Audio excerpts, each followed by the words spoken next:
Are you putting your business at risk by being comfortable? Hi, I'm Ralph Keeson. Welcome to this video series on personal and professional development. If you are a regular viewer, welcome back. If you're here for the first time, thanks for coming. Hope you like what you see.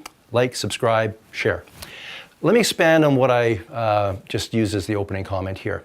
I see in today's market, because we've had years of companies and individuals being very successful in doing well, I actually see there's great risk and peril very close to the edge of that success.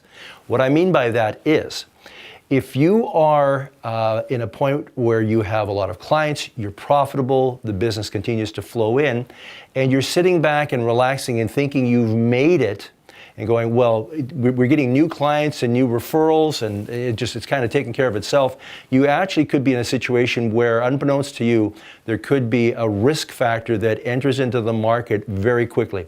It could be something from a direct competitor, or it could be something outside the space that you're in. If you think back to about a decade ago, when we had the recession and everything collapsed, people were just chugging along and thinking everything was great, and then all of a sudden, whammo. So am I suggesting that? Am I implying that's going to happen? No. What I am suggesting, though, is sometimes the greatest downside, if you will, of success is success. Meaning that when people are successful, they often become complacent. They think that the world will continue to beat a path to their door, as the saying goes. This is exactly where you need to lift your head up, look beyond what's in front of you and the success and the resources that you have currently based on your efforts, and consider, how can I improve, and how do I position myself for the eventual change in the marketplace, a competitor entering, or something beyond my control happening. And the best way to do that is to focus on relationships, because your clients are less likely to leave if they know you, they trust you, and they respect you. Now, here's what can happen, and it does happen, is if the situation changes and a client cannot buy or use your services to the extent they did before, but you still keep them as a client, and even if it drops to 50%, if all your clients go to 50%, you at least still have all your clients, you don't have as much work. But if you have your A or your key clients leave, or there's something that changes the dynamic, the relationship you have with them, and they're gone, now you're hooped.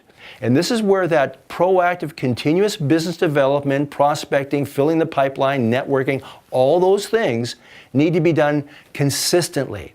So even when you don't feel like doing it, do it. It's like if you play sports, there's probably days you go onto the ice or the field and you don't feel 100%, but then something happens. There's an opportunity.